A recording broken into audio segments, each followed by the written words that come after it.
Dawn Butler. Thank you, Mr Deputy Speaker. Firstly, I'd like to congratulate my honourable friend from Erith and Thamesmead for securing this debate today. And it's a pleasure to follow the member for Windsor. And he did mention if we were to take a DNA test that we'll find that we may be related. Well, I can tell you that we share 99.9% of DNA, all of us in the country, in the world. Mr Deputy Speaker, I'd like to kind of start with a quote. The only thing necessary for the triumph of evil is for good people to do nothing. And every year I set a theme for my Black History Month. And this year my theme is allies. I'm thanking the allies. I'm thanking all of the allies around the world and the country that have joined the Black Lives Matter marches, that have decided that they are going to be an anti-racist and not just not be racist, that have made that consistent effort to fight the good fight, whether they are black, white, brown. What they have in common is that we are fighting for justice. And this pandemic has shone a light on so many injustices that exist in the world. And I hope that the government will ensure that they follow the data when it comes to allocating investment and funds. Because for too often, areas such as mine in Brent see a disproportionate amount of cuts that leads to bad housing, that leads to less services, that leads to more deaths when it comes to COVID. And I'm also passionate about history and how history is taught in our country. At the moment, history is taught to make one group of people feel inferior and another group of people feel superior. And this has to stop. We need to look at history and we need to improve it. Labour's Emancipation Educational Trust is vital and it's an investment that is long overdue. Therefore, part of the solution is recognising the role that each of us plays in each other's lives and understanding that to progress it should not mean destruction or dehumanising of another person, but an understanding of each other. Lady for giving way. Could she just expand on which parts of the curriculum she believes make black children feel inferior?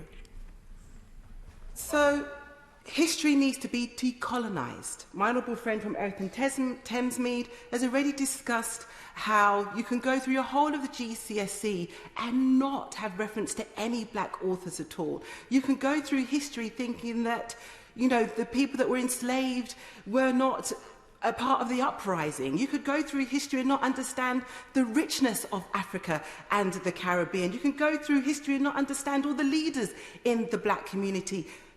I mean, I'm surprised that the minister's actually asked me that because it's so well documented that history needs to be decolonised. If you look at everything from the Runnymede Trust, if you look at all these organisations, I mean, it's absolutely amazing. But absolutely, the minister, I'll give way. I will address the issues around decolonising the curriculum at the end of my speech. But she will acknowledge that even though there may not be enough black authors, there are other racial groups such as Chinese, Asian, and so on, who we don't believe are inferior. So if it's just the number of people who look like you, who've written books, who's making you inferior, why are black children different from all those other racial groups? Well, there's no other group where they've been systematically stripped of their humanity throughout history, where colonisation has meant that they've gone to their country and captured them and taken them by force to another country, where they have been raped, where they've been thrown overboard in the sea. There's no other group that has happened to. And I'm also going to explain in my speech why it is so important that history is taught in its fullness. If the minister takes time to listen, I think I might just teach her a little something. I'd give way.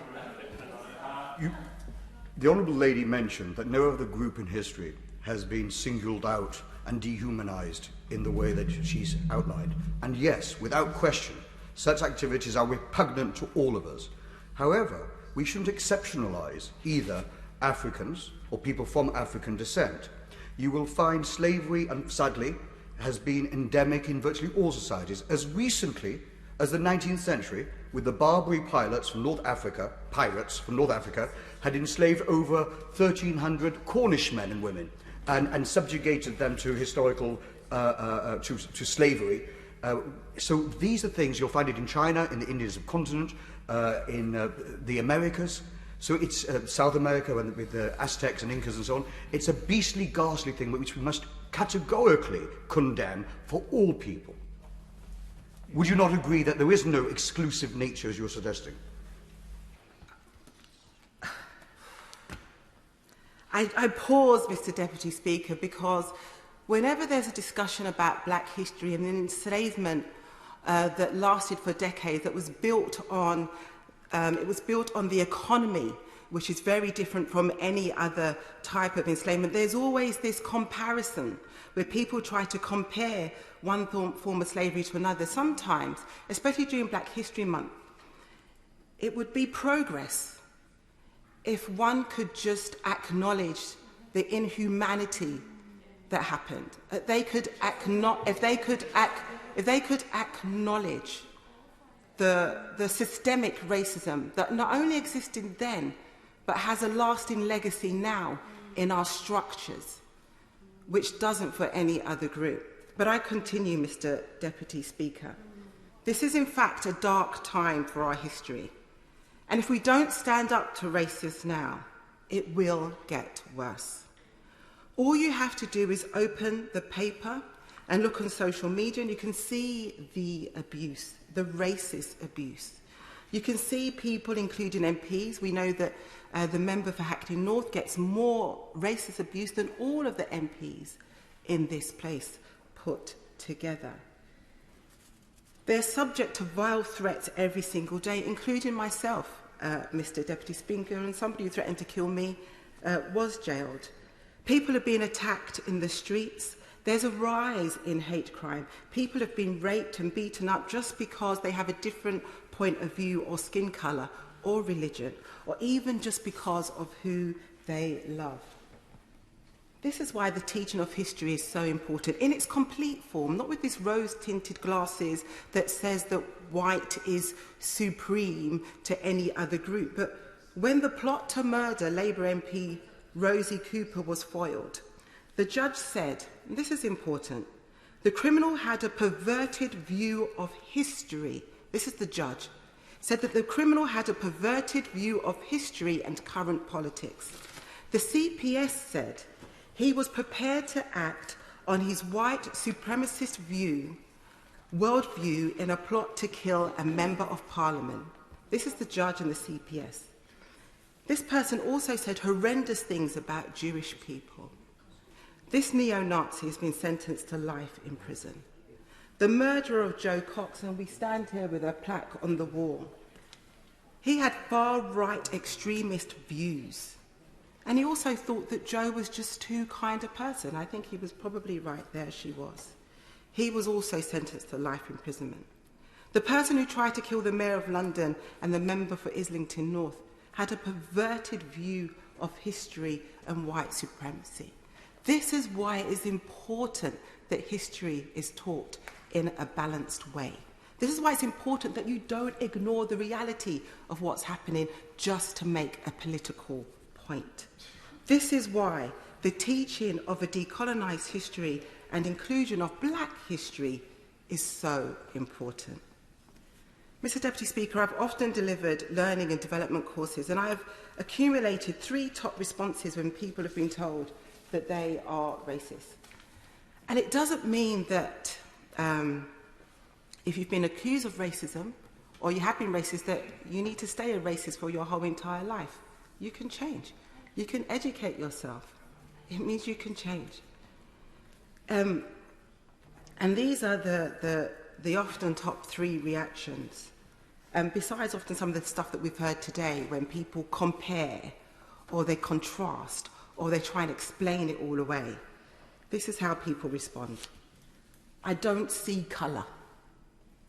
The goal, Mr. Deputy Speaker, is not for people not to see colour. We don't want people to be colourblind, because if you don't see colour, the likelihood is you won't see the discrimination that comes off the back of that. So it's the acknowledgement that we need, and we need people to be non-judgmental when they see colour, not to prejudge person because of the colour of their skin, not to be colourblind. Number 2, I haven't got a racist bone in my body. Now, technically, that's probably correct because racism doesn't exist in your bones. It's actually in your mind. Racism is taught. Race is a social construct. It was created exactly so that they can dehumanize a group of people because of the color of their skin. That's why race was created. But racism is very real and very dangerous. And the third, Mr. Deputy Speaker, that I've heard time and time again, I have a black friend. Having a black friend does not excuse your racism. In fact, this isn't Monopoly. Having a black friend is not your get out of racist jail free card.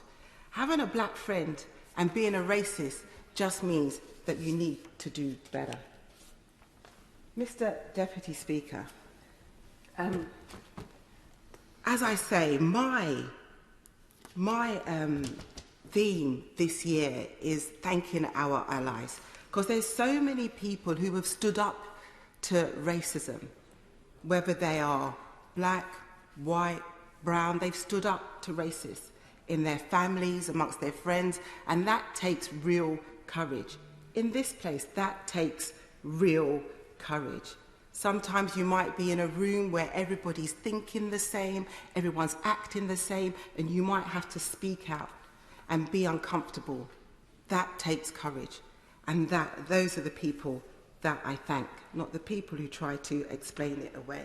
And I want to thank those people that have gone before me and on the shoulders of which I stand. And I want to end with the words of the first black man to ever vote in Britain, Ignatius Sancho. He said, "As you are not to be a boy all your life, and I trust would not be reckoned a fool, use your every endeavour to be a good man." Thank you, Mr. Deputy Speaker.